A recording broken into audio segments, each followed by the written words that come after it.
Papa John Schnatter is under fire after saying that the Holocaust was a good thing. Okay, he didn't really say that, but you kind of believed me for a second, didn't you? You're watching What's Trending. I'm Jonathan Harris. Make sure to subscribe for more trending and social media stories daily. John Schnatter, the former CEO of Papa John's and face of the franchise, has been through a mountain of trouble lately, seemingly putting his foot in his mouth again and again. We wanted to track the trajectory of America's second most embarrassing pizza CEO and try to find out what the hell happened to him. Now, the beginning of Schnatter's career is very impressive. He is, in fact, the original Papa, founding the company in 1984 when he operated out of a broom closet in his father's bar in Jeffersonville, Indiana. Over the next 30 years, he turned Papa John's into the third largest pizza takeout and delivery chain in the world, with annual sales of $3.7 billion.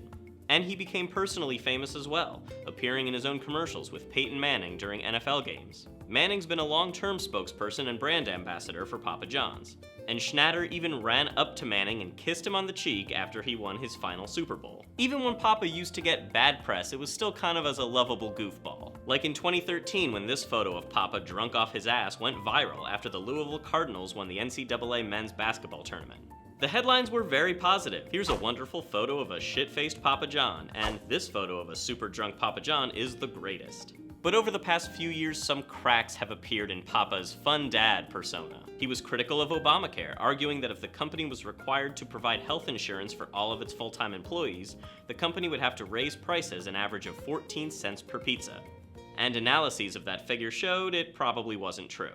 The great bulk of Papa John's operations are through franchise operators, not the parent company, and many of them would be too small to be penalized. Remember those exemptions for businesses with fewer than 50 workers? That would happen to many of the franchises. And then Papa really stepped it up a notch in 2017. He criticized the NFL's handling of the social justice protests held by players before football games, blaming them for declining sales. He said this should have been nipped in the bud a year and a half ago, and good or bad, leadership starts at the top, and this is an example of poor leadership. Even worse than the comments themselves was who praised them. The white supremacist Daily Stormer website loved it, publishing this photo of a pizza with a swastika drawn out in pepperoni, and they called Papa John's the official pizza of the alt-right. Jeez.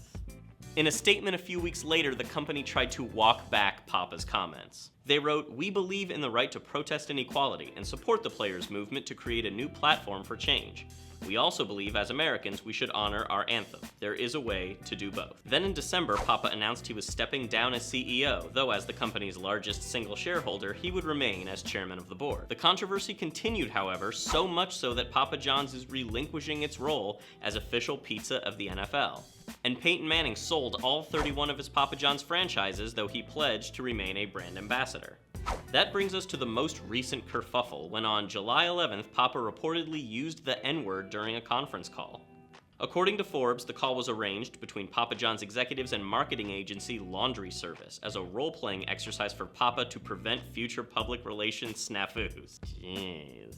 But apparently he defended himself against criticism by saying, Colonel Sanders called blacks the N-word, and yet he didn't face the same backlash. He didn't say the N-word, he said the N-word on the phone with a bunch of people he'd never met. He also referred to his youth in Indiana, where people used to drag African Americans from trucks until they died. These comments did not sit well with Laundry Service, which terminated its contract with Papa John's shortly thereafter. In the wake of that controversy, the board asked him to step down as chairman, which he did. But he's now saying that he regrets that decision. He said, "The board asked me to step down as chairman without apparently doing any investigation. I agreed, though today I believe it was a mistake to do so. I will not allow either my good name or the good name of the company I founded and love to be unfairly tainted." In an interview with WLKY in Louisville, Papa says he was goaded into using the word. I was just repeating what somebody else said. I was actually kind of provoked a little bit to use, not to use that word, but to not use that word. And at the end of the day, it hurt my employees, it hurt my community, hurt my franchisees, and I just feel horrible about that. He also says that the agency attempted to blackmail Papa John's, asking them for $6 million to not reveal the language he used. But the company isn't having the latest apology. Papa John is not only out of company leadership, he's also been evicted from his office space at their Louisville headquarters. The new CEO of Papa John's, Steve Ritchie, wrote in a letter that all imagery of John Schnatter will be removed from company branding and they're committed to promoting a positive company culture free of racism. But don't feel too bad for Papa John. He's worth an estimated $720 million, and the 11% bump the company's stock saw after he resigned increased his own net worth by about $50 million. He also lives on a 15-acre villa in Louisville worth $11 million and owns the fastest civilian business jet in the world. Okay, so what happened to Papa John? Seems like he's a guy who's been too rich for too long and failed to fully understand the motivations of the people who helped make him as rich as he is. Also, pizza kinda sucks. What do you guys think? Will you have Papa John's in the future? Let us know in the comments below. Be sure to subscribe, and for more stories like this, head over to whatstrending.com.